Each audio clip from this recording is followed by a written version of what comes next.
Abra sua Bíblia em Mateus capítulo 1. Estamos vindo aí numa sequência falando sobre visão, um retrato do futuro que produz paixão. Estamos caminhando aí para a reta final. Essa é a 6ª mensagem que Deus nos confiou, que o Senhor nos entregou, e nós queremos entregar a você, Igreja de Cristo Jesus. E como tem sido tempo abençoado de recebermos da palavra de Deus. Mateus capítulo 1, do versículo 18 ao versículo 24, nós vamos ler a palavra do Senhor, mas antes não deixe aí de compartilhar este culto, essa live aí nas suas redes sociais. Diz a palavra do Senhor, versículo 18: O nascimento de Jesus Cristo foi assim. Maria, a sua mãe, estava comprometida para casar com José, mas antes de se unirem, ela se achou grávida pelo Espírito Santo. José, com quem Maria estava para casar, sendo um homem justo e não querendo envergonhá-la em público, resolveu deixá-la sem que ninguém soubesse. Enquanto ele refletia sobre isso, eis que lhe apareceu em sonho um anjo do Senhor dizendo: José, filho de Davi, não tenha medo de receber Maria como esposa, porque o que nela foi gerado é do Espírito Santo. Ela dará à luz um filho e você porá nele o nome de Jesus, porque ele salvará o seu povo dos pecados deles. Ora, tudo isso aconteceu para se cumprir o que foi dito pelo Senhor por meio do profeta. Eis que a virgem conceberá e dará à luz um filho, e ele será chamado pelo nome de Emanuel, que significa Deus conosco. Quando Jesus despertou do sono, fez como o anjo do Senhor, quando José despertou do sono, fez como o anjo do Senhor lhe havia ordenado, e recebeu Maria por esposa, porém não teve relações com ela enquanto ela não deu à luz um filho, a quem pôs o nome de Jesus. Vamos orar mais uma vez? Senhor, fala conosco nessa noite. Nós carecemos, nós precisamos ouvir a voz do Senhor abradar ao nosso coração. Pai, fala tremendamente ao nosso coração, que todo o paradigma em nós estabelecido seja quebrado pela Tua palavra, e que a palavra do Senhor nos reconstrua para a Tua glória e para o Teu louvor. Deus, que nesta noite realmente seja mais uma vez que a palavra do Senhor encontre lugar no coração dos meus irmãos, das minhas irmãs, da igreja do Senhor Jesus, e que nós possamos ter a visão alargada, Senhor, focada no propósito que o Senhor tem nos orientado. Obrigado por tudo. Fala conosco, nós queremos ouvir a Tua voz. Nós oramos no nome de Jesus. Amém. A Pequena Dorothy é um memorável romance cinematográfico baseado na obra de Charles Dickens. O filme, na verdade, foi produzido em 2 etapas, se tornando, consequentemente, 2 filmes distintos. Eu não sei se você conhece, mas segue aí uma indicação. Mas o que me chama a atenção é que este filme, que foi feito em 2 etapas e se tornou 2 filmes, isso porque eles têm uma longa duração. Os 2 filmes estão longe de ser uma sequência blockbuster cinematográfica como as que nós vemos hoje no cinema, como é o caso dos estúdios da Marvel, Disney, etc. O segundo filme, no entanto, não tem o propósito de ser a continuidade do primeiro. Não. Cada filme mostra a mesma história, a totalidade do mesmo enredo, completa em si, conquanto com diferentes pontos de vista. No primeiro filme, nós vemos toda a trama pelos olhos do herói.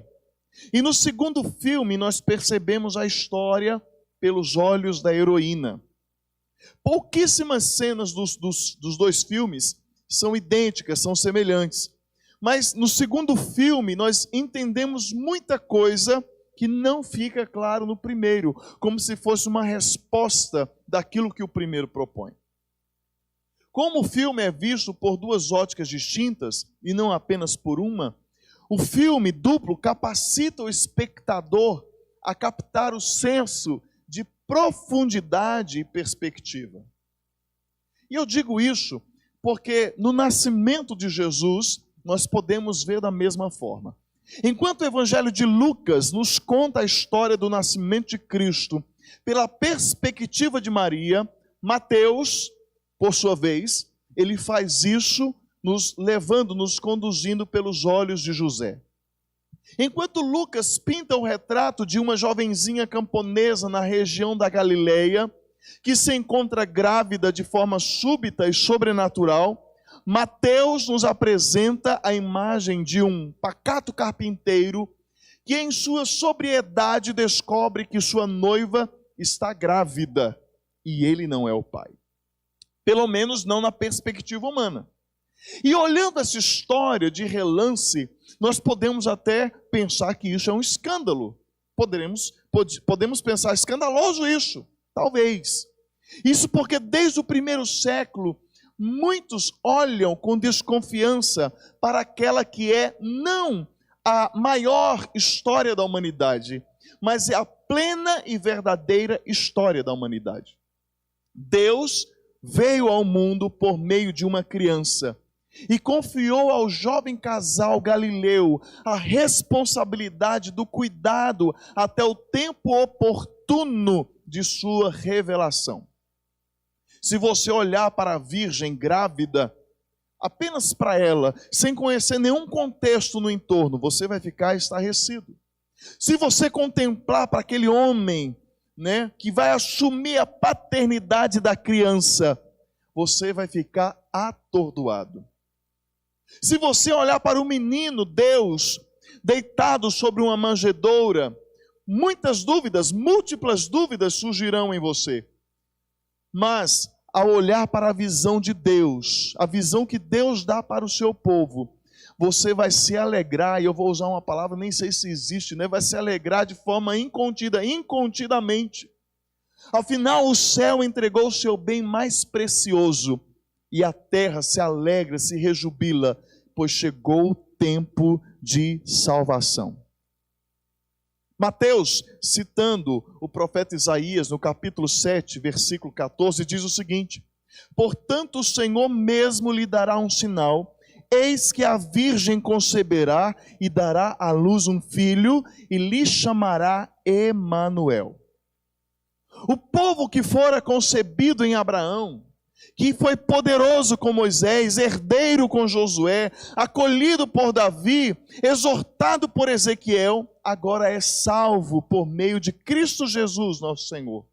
Essa é a visão de Deus para o seu povo. Você que está acompanhando essa série desde a primeira mensagem, você vai se lembrar que lá quando nós falamos sobre a visão para começar, quando nós pregamos sobre Gênesis 12, você vai se lembrar que nós falamos que Deus tinha um plano. Deus criou o homem para relacionar-se consigo para a sua glória, conquanto este homem se afastou de Deus. Então o plano de Deus envolve agora um processo de redenção. E desde Abraão, nós vamos ver esse processo sendo desenvolvido, Deus chamando um povo, Deus dando uma visão ao seu povo. E nós chegamos então nessa plenitude da visão, que revela o céu, que revela o próprio Cristo. Essa é a visão de Deus para o seu povo, é a visão que revela o próprio céu. De Abraão a Jesus, de Jesus à eternidade. Não é a história de uma genealogia qualquer. É uma visão que está em curso, é um plano que está acontecendo, é a salvação que está sendo desenvolvida. E agora José e Maria foram escolhidos para viver aquilo que seria o início do ponto crucial da visão, a plena revelação do céu diante dos homens. A pergunta é: José e Maria puderam falar não? Quem sabe? A Bíblia não relata isso. Aconteceram dúvidas, medos, temores, os desafios eram grandes. Mas de certa forma nós vamos ver que eles responderam positivamente a esse chamado. E porque eles responderam de forma positiva a esse chamado, nós vivemos hoje aquilo que é a concretização da visão que foi dada a Abraão. Em ti serão benditas todas as famílias da terra. Sai da tua terra, da tua parentela, da casa do teu pai, e eu vou fazer de você uma grande bênção. E nós vemos então a promessa do Senhor se cumprindo na pessoa de Jesus. Uma bênção não apenas para Abraão e o seu povo agora, mas uma bênção para todas as nações. E João capítulo 1, versículo 12, nós vamos encontrar o próprio Jesus falando, o próprio evangelista João falando a respeito de Jesus. Todos quantos o receberam, deu-lhes o poder de serem feitos filhos de Deus, a saber, aos que crerem no seu nome. Como homem, Jesus não teve pai. Como Deus, Jesus não teve mãe. Sendo Deus eterno, antes de José, Jesus já existia. Antes de Maria, Jesus já era. Antes mesmo que qualquer membro da genealogia que o próprio Mateus descreve no Evangelho, no início do seu Evangelho, Jesus já existia. E olha o que ele mesmo diz lá em João capítulo 8, versículo 58, quando na ocasião ele está conversando com alguns judeus, ele diz o seguinte: antes que Abraão existisse, eu sou. Viu só? Nunca foi sobre nós, meu querido. Nunca foi sobre a nossa história. Sempre foi sobre ele.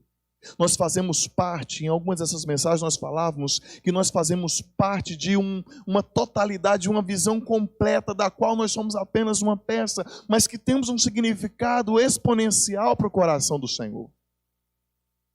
Aprove, no entanto, ao Senhor compartilhar de sua visão a pessoas como José. José que venceu os seus medos, que superou seus anseios e abraçou a visão de ver o céu chegando até nós. Aleluia! A visão que revela o céu, primeira coisa nos mostra que essa visão dissipa todo o medo. Diante de tantas observações distintas entre a história narrada pelo evangelista Lucas e pelo evangelista Mateus, há um ponto alto em comum, que é uma mensagem de encorajamento. Tanto o anjo que aparece em sonho a José, quanto Gabriel, que na sua anunciação a Maria, eles trazem uma mensagem em comum, porque para ambos, em momentos diferenciados, eles dizem o seguinte: não tenha medo. Essa é a mensagem. Você vai encontrar isso em Lucas, capítulo 1, versículo 30, que é o Gabriel falando a Maria, e Mateus, capítulo 1, versículo 20, o texto que nós lemos, o anjo falando a José. No entanto, quando Maria ouviu a Gabriel, Maria se agitou. José, ao ouvir o anjo, ele se aquieta. Maria ouve a saudação do anjo e ela se apavora. José ouve a explicação do anjo e ele se acalma. A visão do alto, a visão que revela o céu, ela tem de gerar ambas reações nas pessoas. Cada pessoa reage de uma forma diferente à visão que Deus entrega. No entanto, se nós remontarmos cronologicamente a cena, nós vamos perceber que Gabriel, o anjo Gabriel, aparece a Maria antes de José ter um sonho, uma visão, onde o anjo falou com ele. E quando então José toma conhecimento que aquilo que Maria estava vivendo era uma obra do Espírito Santo, ao saber sobre a gravidez de Maria, o texto fala que José, sendo justo, ele então busca uma saída. E ele pensa: é preferível abandoná-la e esperar que todos me culpem, do que explicar aquilo que parece ser inexplicado. E consequentemente punam a Maria por isso. José prefere sofrer o dano a expor Maria ao escárnio público. A reflexão então convida o medo para conversar. O texto fala que José entra numa profunda reflexão, numa ponderação, e ele fica ali pensando, meditando, buscando uma saída para aquela situação, e ele chega à conclusão: deixar Maria secretamente. A mente de José, de um momento para o outro, se torna um turbilhão. Aí eu pergunto para você: você já viveu momentos assim? Uma notícia que chega aos seus ouvidos, um diagnóstico que você recebe inesperado, uma palavra dita em um momento que falta provisão emocional. Nós vamos de uma vida pacata ao olho do furacão de uma hora para outra, em circunstâncias incrivelmente tensas, em que não vislumbramos saída alguma. nós precisamos da intervenção de um poder maior. Ou seja, nós precisamos da intervenção do próprio Deus. E foi isso que José recebeu. O texto nos diz que enquanto José refletia sobre isso, sobre a gravidez de Maria, eis que apareceu em sonho o anjo do Senhor dizendo: Deus dá uma resposta a José. Deus vai além, Ele não dá apenas uma resposta, Deus dá a José uma visão. E olha o que o texto nos diz, versículo 20, o que está sendo gerado, o que foi gerado em Maria, é obra do Espírito Santo. Ela dará à luz a um filho, e você porá nele o nome de Jesus, porque ele salvará o seu povo dos pecados dele. Versículo 20 e 21. O presente sombrio de José deu lugar a um vislumbre de um futuro glorioso, aleluia.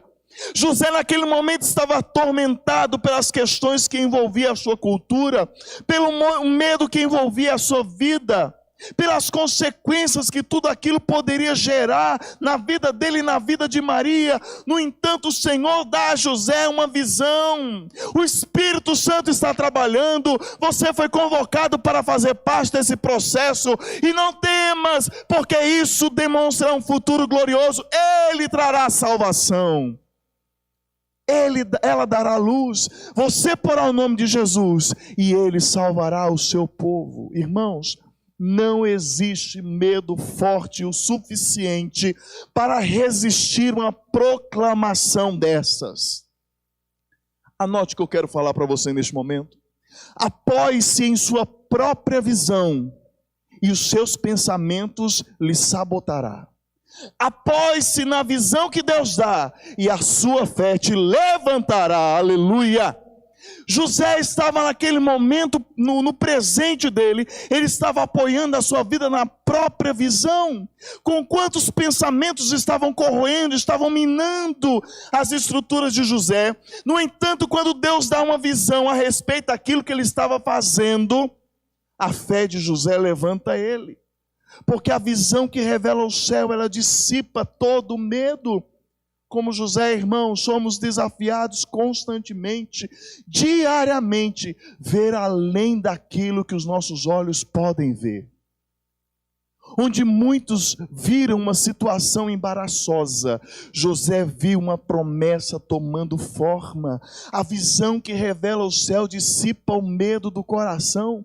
Quantos são os momentos que Deus está nos convocando para dar passos de fé significativos, e a gente continua muitas vezes atormentados, algemados, presos pelas nossas concepções, por aquilo que esses olhos carnais veem, pelas nossas expectativas, pelo nosso próprio entendimento. E nessa noite a mensagem de Deus para o nosso coração é: o Deus que revela o céu, o Deus que nos traz uma visão que revela o céu, está falando com você nessa noite. Ande por fé, se apoie na visão que o Senhor te dá, porque quando Deus dá uma visão por meio da sua palavra, a nossa vida é sustentada, é transformada, e então nós estamos realmente dispostos a viver o sobrenatural de Deus, aleluia. Mas a visão que revela o céu, segunda coisa, é uma visão que aponta uma direção.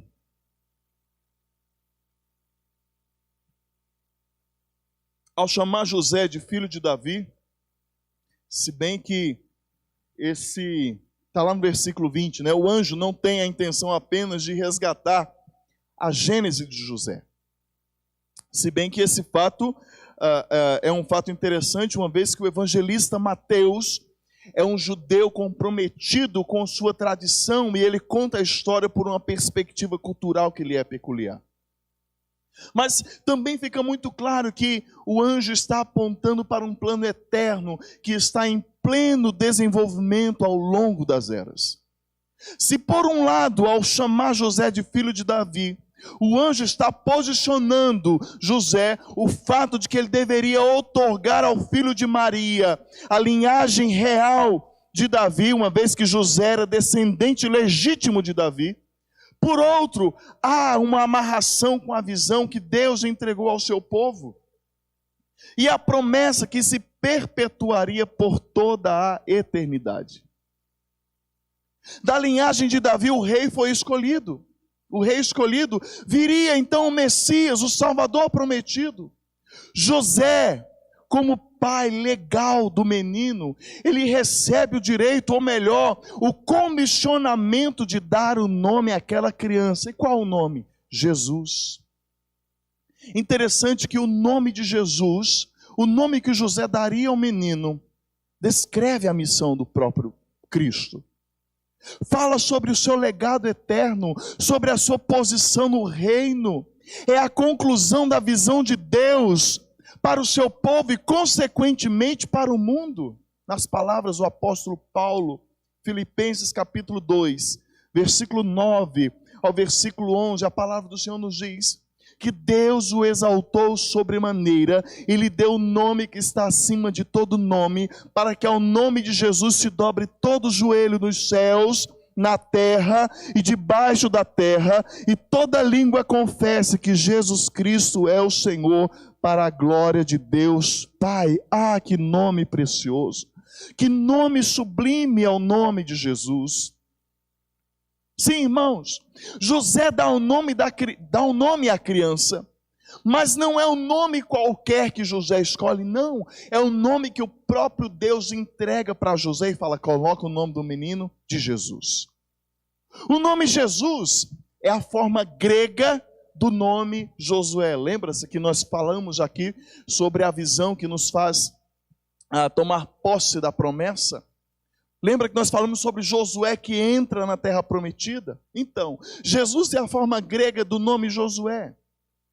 E se Josué conduziu o povo a tomar posse da terra prometida aos hebreus, Jesus agora conduzirá a igreja a tomar posse das promessas celestiais que ele conquistou na cruz. Aí eu pergunto para você, nós precisamos de uma bênção maior do que essa? A salvação, a redenção, o entrar no reino do nosso Pai Celestial? É certo que não, irmãos. Nós só precisamos manter a visão. Essa visão que revela o céu aponta a direção. E então pergunto mais uma vez, você tem dúvida que Cristo é a direção acertada para a sua vida, para a sua casa? É lindo de perceber que quando José ouviu o nome de Jesus, quando ele ouviu aquele nome, ele creu. Quando ele ouviu a promessa, ele se acalmou. Quando ele ouviu a mensagem do anjo, ele entendeu o rumo que ele deveria seguir. A perseverança de José em tomar Maria como sua esposa e assumir a paternidade do Filho de Deus, né, era decorrente da visão que ele recebeu. E você vai ver isso no versículo 24 do texto que nós lemos. Era decorrente da visão que ele recebeu. Ele assume uma postura, ele obedece, ele abraça Maria como esposa, ele abandona aquela ideia de abandonar Maria secretamente, porque o anjo diz a visão a José: ele salvará o seu povo dos pecados deles. A história de Israel apontava para o Messias. Abraão e os patriarcas falavam a respeito dele. Os profetas apontaram para Jesus. O Cordeiro Pascal era o símbolo dele. O tabernáculo testificou sobre ele. A Arca da Aliança era uma sombra dele. Cristo é a realidade. Jesus é a consumação. Ele é a direção. E você ainda tem dúvida que Deus compartilhou com o mundo uma visão? Nas palavras do evangelista João, capítulo 3, versículo 17. O evangelho de João nos diz que Deus enviou o seu Filho ao mundo para que o mundo fosse salvo por ele. Se anteriormente Deus falou por meio da história, por meio dos profetas, dos anjos e da lei, hoje Ele nos fala por meio do seu Filho. Ele não é apenas a consumação da visão, ele é a própria visão. Ele é a própria revelação do céu que nos aponta a direção. É como o escritor aos Hebreus, no capítulo 1, versículo 1 ao 3, nos diz: antigamente Deus falou muitas vezes e de muitas maneiras aos pais pelos profetas, mas nesses últimos dias nos falou pelo Filho, a quem constituiu herdeiro de todas as coisas, e pelo qual também fez o universo, o Filho que é o resplendor da glória de Deus e a expressão exata do seu ser, sustentando todas as coisas pela sua palavra poderosa, depois de ter feito a purificação dos pecados, assentou-se à direita da majestade nas alturas. Hoje nós ouvimos a respeito da visão, não mais a respeito, não por meio de Abraão, não por meio de Moisés, não por meio de Josué, não por meio de Isaías ou Ezequiel ou Davi, nós ouvimos por meio de Cristo Jesus, o nosso Senhor, que é a revelação plena do céu sobre a visão de Deus. Visão essa que nos dá direção. A visão agora nos dá direção. Se anteriormente, se outrora Deus chegou a Abraão e fala: sai da tua terra, da tua parentela, da casa do teu pai e vai para o lugar que eu vou te mostrar. Neste momento Deus está falando: a visão, basta apenas você olhar para Jesus. Porque o escritor aos Hebreus conclui: Ele é o autor e consumador da nossa fé. Olhe firmemente para Jesus, aleluia, porque toda direção, todas as coisas convergem nele. A visão que revela o céu, terceira coisa que eu quero compartilhar com você nessa noite: renova sobre nós as suas promessas. Tudo isso aconteceu, versículo 2 nos diz isso, para se cumprir o que foi dito pelo Senhor por meio do profeta. Para fortalecer José e animá-lo na visão, as Escrituras são trazidas, são levadas à memória daquele homem. O nascimento de Jesus não era obra do acaso, mas era o cumprimento pleno de uma promessa. Lembra-se que eu acabei de citar no início dessa mensagem, Isaías capítulo 7, versículo 14, que é a citação que o próprio evangelista Mateus faz das Escrituras. A concepção de Jesus não era a evidência de uma suposta infidelidade de Maria, não, mas a comprovação cabal da fidelidade de Deus com a visão que ele entregou ao seu povo. Irmãos, nada gera mais esperança no coração, no nosso coração, do que no meio da tribulação nós sermos lembrados das promessas do Senhor por meio da sua palavra. E no meio daquele turbilhão, Deus traz à memória de José a palavra dele para renovar as promessas. O Deus que cumpriu cada promessa até aquele momento continuará fiel para sempre. Essa era a mensagem para José. E essa é a mensagem para cada um de nós essa noite. O Deus que fez a promessa, que cumpriu as promessas, Ele continua sendo fiel. Aquele que começou a boa obra, diz Paulo em Filipenses 1,6, é fiel para completá-la. Aquele que entregou ao seu povo uma visão, será fiel no cumprimento da mesma. E é para isso que Ele renova sobre nós as suas promessas. O texto nos diz, no versículo 24, que quando José despertou do sono, ele fez exatamente como o anjo do Senhor lhe havia ordenado, e ele então recebeu Maria como esposa. José não hesita. Agora não há mais questionamentos, ponderações, não há uma protelação, não existe medo, não há temor. Ele está plenamente disposto a viver a visão que Deus tinha lhe dado.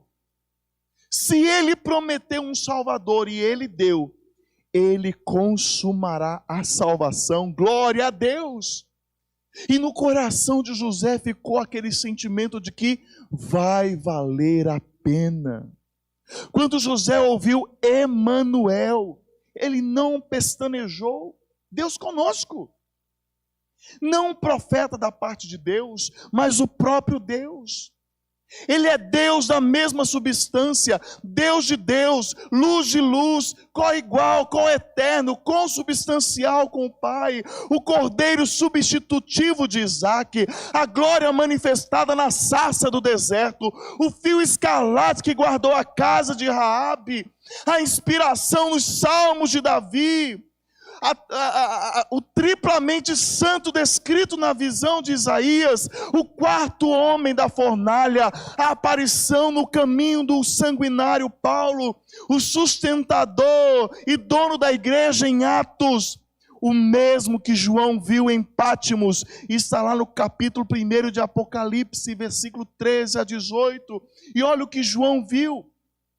Ele viu no meio dos candelabros um semelhante a um filho do homem, com vestes talares e cingido à altura do peito com um cinto de ouro. A cabeça e os cabelos dele eram brancos como a alva lã, como neve. Os olhos eram como chama de fogo, os seus pés eram semelhantes ao bronze polido, como que refinado numa fornalha. A voz era como o som de muitas águas. Na mão direita ele tinha 7 estrelas, e da sua boca saía uma afiada espada de 2 gumes. O seu rosto brilhava como o sol na sua força. Ao vê-lo, João diz, eu caí aos seus pés como morto. Porém, ele pôs sobre mim a sua mão, aleluia, e disse, não tenha medo, eu sou o primeiro e o último, eu sou aquele que vive, eu estive morto, mas eis que eu estou vivo para todo sempre, e tenho as chaves da morte e do inferno, aleluia. Aí eu pergunto mais uma vez, você precisa de um renovo maior do que este? O mesmo Deus que prometeu em Isaías que a virgem conceberia e daria à luz um filho, agora cumpre a promessa na vida de José e de Maria, e esse mesmo Deus nos promete que Ele está vivo e Ele voltará para buscar a sua igreja, e a visão continua firme e forte, porque Ele é fiel, aleluia. José viu o rosto de uma criança, e quando ele viu o rosto daquele menino, ele creu e se alegrou. Nós, por meio da fé, gerada pelo Espírito Santo, e por meio da palavra de Deus, vimos a glória do unigênito do Pai. Nós não precisamos fazer o mesmo. Crer e nos alegrar. A visão que revela o céu renova sobre nós as suas promessas. Se para José a visão de um anjo renovou o seu coração, não nos é suficiente a mensagem da palavra de Deus hoje. Aquele que nos ama, e pelo seu sangue, João continua em Apocalipse, e pelo seu sangue nos libertou dos nossos pecados, e nos constituiu reino, sacerdotes para seu Deus e Pai, a Ele glória e o domínio para todos sempre, amém. Olha a promessa, eis que ele vem com as nuvens, e todo olho o verá, até mesmo aqueles que o traspassaram, e todas as tribos da terra se lamentarão por causa dele, certamente, amém, eu sou o alfa e o ômega, diz o Senhor Deus, aquele que é, e que era, e que há de vir, o Todo-Poderoso. Para concluir, nessa noite, é interessante nós pensarmos que essa visão renova sobre nós as suas promessas. A pergunta que eu quero fazer para a gente findar é fácil? Não, não é fácil. Nunca foi fácil viver uma visão. Sabe por quê? Ela extrapola a nossa capacidade, ela mexe com o nosso conforto, ela gera reações diversas. E eu fico cá com os meus botões, às vezes fazendo algumas conjecturas, olhando por algumas frechas da história bíblica. Teria José feito alguma oração no momento em que ele se deparou com a revelação dessa visão plena do céu? A Bíblia não relata isso. A Bíblia não descreve isso. Mas eu quero abrir aspas neste momento para a imaginação do meu amigo Max Lucado. Ele vai nos ajudar a voar um pouco. Olha só o que ele escreve. Uma pseudo-oração de José. Não foi assim que eu planejei. Deus, de jeito nenhum. Meu filho nascendo em uma estrebaria. Não foi assim que eu imaginei que seria, uma caverna com ovelhas e burros, palha e feno. Minha esposa dando à luz, tendo apenas as estrelas como testemunhas da sua dor. Não foi assim que imaginei, não mesmo.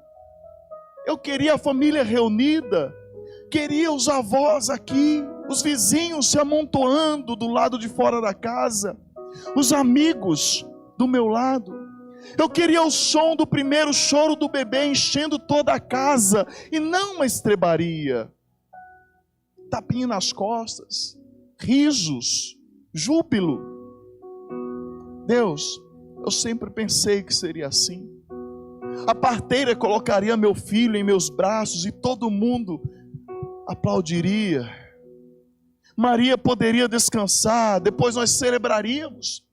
Toda Nazaré se alegraria conosco. Mas agora, veja só, Deus, estamos aqui a 5 dias de distância de Nazaré. Aqui estamos nós, em um pasto, rodeado de um pasto de ovelhas. Quem vai celebrar conosco? Os pastores? As estrelas? Tem alguma coisa errada aqui? Que tipo de marido sou eu que eu não consegui nenhuma parteira para ajudar minha esposa? Sequer eu tenho uma cama para dar a ela. Eu não tenho nem mesmo uma manta ou um travesseiro para entregá-la. O que eu tenho é um velho coxo, uma velha manta que eu coloco sobre o lombo do meu burro. A casa que eu posso oferecer a ela é um abrigo cheirando animais. O cheiro é ruim demais. Os animais aqui fazem muito barulho e eu pergunto, Deus, por quê? Até mesmo eu estou cheirando a um velho pastor de ovelhas. Deus, será que eu fiz alguma coisa errada? Quando o Senhor enviou o anjo para falar sobre o filho que nasceria, nunca foi isso que eu imaginei. Eu vislumbrei Jerusalém, o templo, os sacerdotes, as pessoas se aproximando para ver, talvez um cortejo, um desfile, no mínimo, Deus, um bom café da tarde. Afinal de contas, trata-se do Messias, o prometido. Ou então, se não fosse para nascer em Jerusalém, que tal Nazaré?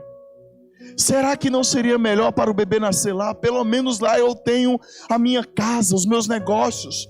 Fora dali, Deus, o que eu tenho? Uma mula cansada, um pouco de lenha para a fogueira e um jarro de água quente. Não fosse desse jeito, eu gostaria que acontecesse de outras formas, menos dessa maneira. Não foi assim que eu planejei o nascimento do meu filho. Deus, o que eu fiz? Não era essa a minha intenção, nunca foi este o meu sonho. Afinal de contas, ele não é meu filho, ele é seu. A criança é sua, o plano é seu, Deus. A visão é tua. Perdoe-me por questionar, mas é assim que Deus entra no mundo? A chegada do anjo eu aceitei. As perguntas que as pessoas faziam sobre a gravidez, eu consegui tolerar. A viagem a Belém, ok, tudo certo, resistimos. Mas por que o bebê nascendo em estrebaria? A qualquer momento Maria dará à luz. Não há uma criança qualquer, não é uma criança qualquer, mas o Messias. Não é um simples bebê, mas o anjo falou que é o próprio Deus. Foi o anjo que disse, e é nisso que Maria acredita, é nisso que eu acredito. Mas eu tenho certeza que o Senhor entende, não é fácil, parece muito esquisito. Eu não estou acostumado com tanta coisa fora do comum. Eu sou um carpinteiro, faço as coisas se encaixarem, meço as bordas, sigo o prumo, corto a madeira, depois de medir ela por 2 ou 3 vezes.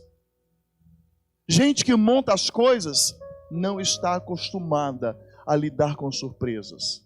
Eu gosto de ter um plano, gosto de ver o plano antes de começar. Contudo, desta vez, não sou eu quem está montando nem construindo, sou. Desta vez, eu sou apenas a ferramenta. Eu sou um martelo em tuas mãos. Eu sou um prego entre seus dedos, uma talhadeira à sua disposição. Esse projeto é seu, não é meu. Acho que é uma bobagem da minha parte questionar o Senhor. Perdoe-me por todo esse conflito. Essa coisa de confiança não é muito fácil para mim. Mas, Senhor, Eu sei que o Senhor falou que nunca seria fácil. Só mais uma coisa. Sabe aquele anjo que o Senhor mandou? Daria para enviar outro? Se não puder ser um anjo, pode ser uma pessoa mesmo. Eu não conheço ninguém por aqui. Seria ótimo ter alguém para me fazer companhia. Poder ser pode ser o dono da hospedaria, um viajante, tanto faz. Até um pastor serve.